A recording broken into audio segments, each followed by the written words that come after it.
प्रिय बच्चों, आज हम लोग संस्कृत दिग्दर्शिका में पंचमः पाठ गीतामृतम का अध्ययन करेंगे। तो आइए हम लोग देखते हैं जो ये पद्यांश दिया गया है, ये गीतामृतम यानी कि श्रीमद् भगवद गीता से उद्धृत है। और आप ये भी जानते होंगे कि जो श्रीमद् भगवद गीता है ये महाभारत के भीष्म पर्व से, यानी कि जो भीष्म पर्व है वो 6वां पर्व है, वहाँ से लिया गया है। महाभारत के बारे में हम लोग थोड़ा सा जानते हैं। जो महाभारत है उसे भारत या जय के नाम से जाना जाता था प्राचीन काल में पहले, और बाद में उसी का नाम महाभारत हुआ। और इसके जो रचयिता हैं, प्रणेता हैं, वो महर्षि वेदव्यास जी हैं। और संपूर्ण महाभारत को इन्होंने लगभग 100 पर्वों में और महर्षि सूत जी के अनुसार लगभग 18 पर्वों में विभाजित है, बांटा गया है। तो जो 18 पर्व हैं उसी में से एक पर्व है भीष्म पर्व, और भीष्म पर्व जो है वो 6वां पर्व है, तो वहीं से गीतामृतम लिया गया है। और ये भी हम लोग जानते हैं कि जो महाभारत है ये सबसे बड़ा महाकाव्य है, और इसमें लगभग 1,10,000 श्लोक से अधिक हैं। इसीलिए इसे 10 सहस्त्र संहिता के नाम से जाना जाता है। और जो श्रीमद् भगवद गीता है ये इसमें 18 अध्याय हैं और लगभग 700 श्लोक हैं। श्रीमद् भगवद गीता में कितने श्लोक हैं? 700 श्लोक हैं और 18 अध्याय हैं।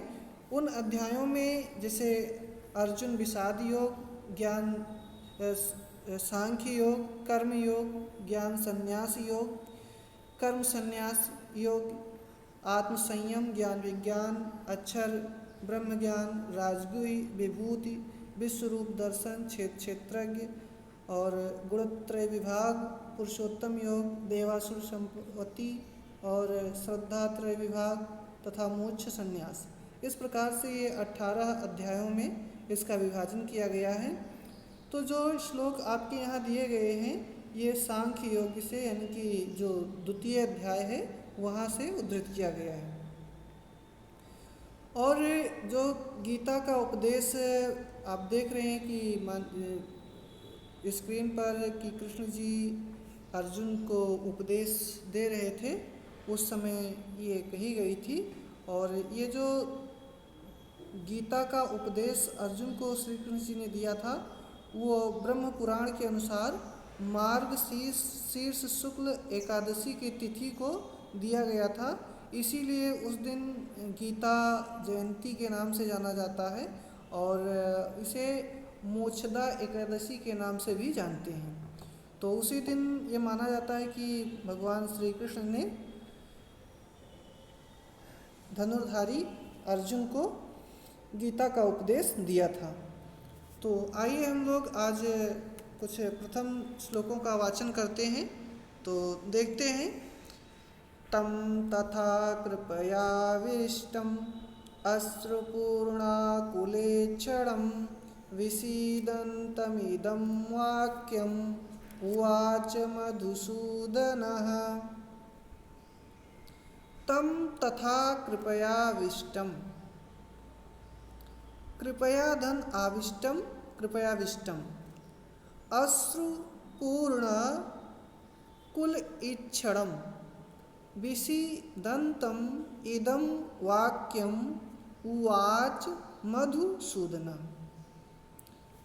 तम तथा कृपयाविष्टम। तो ध्यान दीजिएगा, तथा इस प्रकार से,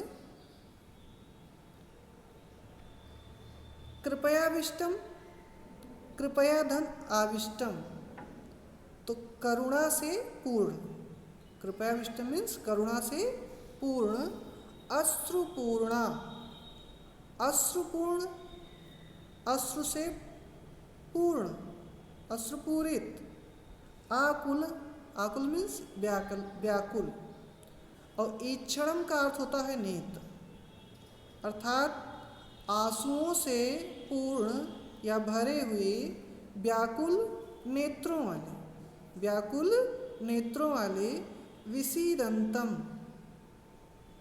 विषीदंतम, विषीदंतम का अर्थ होता है दुखी होते हुए, दुखी होते हुए। उवाच मधुसूदना, मधुसूदना मीन्स श्री कृष्ण, श्री कृष्ण जी को मधुसूदन कहा गया है।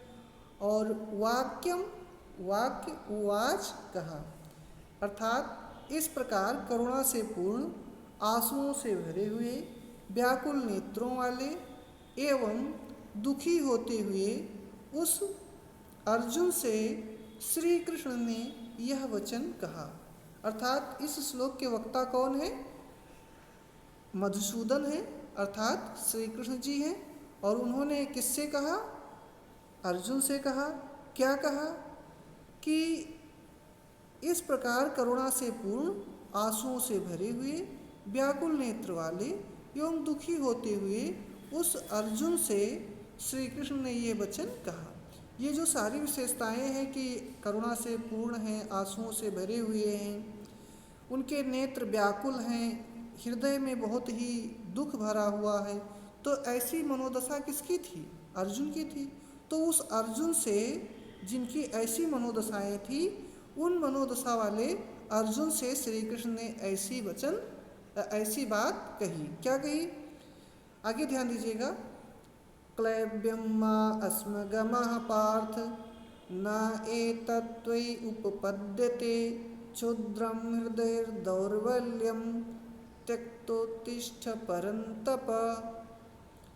क्लैब्यम मा अस्म गमः, क्लैब्यम मा अस्म गमः पार्थ न एतत् त्वयि उपपद्यते, न धन एतत् धन त्वयि धन उपपद्यते, तो बन जाएगा न एतत् त्वयि उपपद्यते।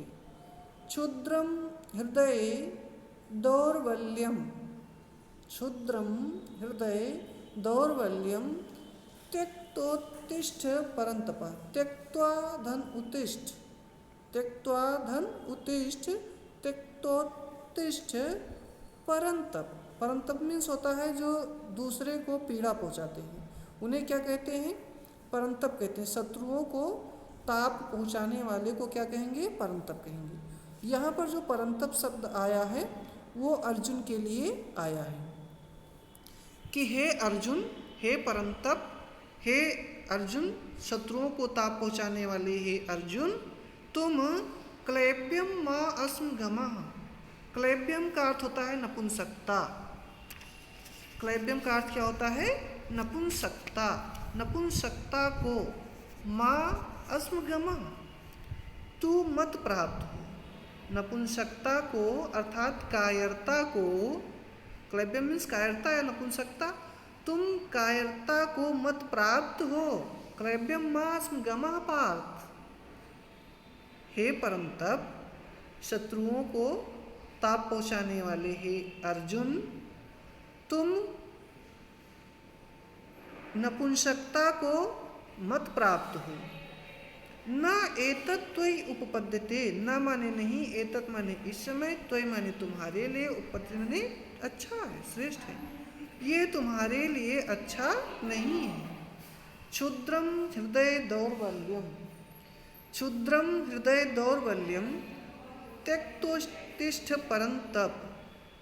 क्षुद्रम, क्षुद्रम का अर्थ होता है तुच्छ, हृदय, हृदय की दौर्बल्य, दुर्बलता को, हृदय की दुर्बलता, वो भी कैसी? जो क्षुद्र है। हृदय की क्षुद्र दुर्बलता को त्यक्त्वा, त्याग करके, उत्तिष्ठ, उत्तिष्ठ मीन्स खड़े हो जाओ।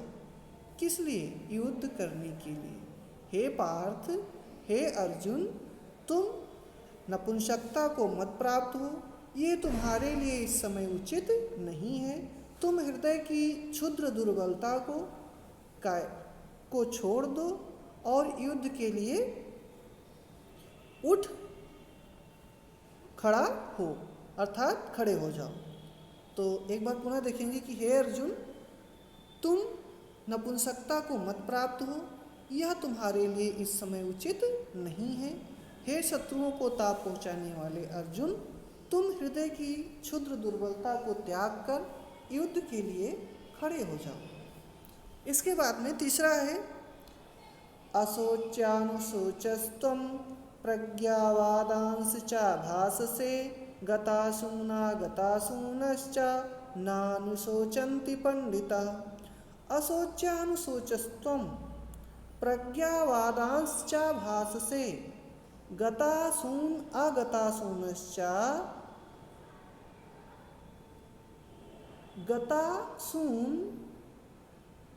गतासूनश्च न अनुशोचन्ति पंडिताः। अशोच्यान, ध्यान दीजिएगा, इसमें भी कृष्ण अर्जुन से कह रहे हैं कि अशोच्यान, शोक न करने के योग्य क्या करते हो? शोचस्त्वम, तुम शोक करते हो। जो शोचनीय विषय नहीं है उस विषय पर तुम क्या करते हो? शोक करते हो। यहाँ देखिए श्री कृष्ण जी अर्जुन से कह रहे हैं कि हे अर्जुन, तुम शोक करने योग्य विषय पर शोक नहीं करते हो। जो न शोक करने योग्य है तुम उस पर क्या करते हो? शोक करते हो।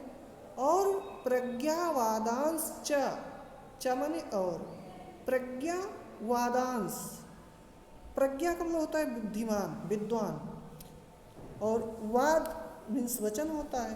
तो वादान वचनों को तुम विद्वानों के समान, बुद्धिमानों के समान वचनों को भाससे, भाससे मीन्स कहते हो, बोलते हो। गतासूनश्च, गतासूनागतासूनश्च, और जो चले गए हैं या जो जाने वाले हैं, अर्थात जो मृत्यु को प्राप्त हो गए हैं या जो मृत्यु को प्राप्त होने वाले हैं, न अनुशोचन्ति पंडिताः, उनके विषय में विद्वान लोग शोक नहीं करते हैं। अर्थात जो पंडित होते हैं, बुद्धिमान होते हैं, विद्वान होते हैं, वे मरे हुए या जीवितों के लिए जो मृत्यु को प्राप्त होने वाले हैं उनके विषय में शोक नहीं करते हैं।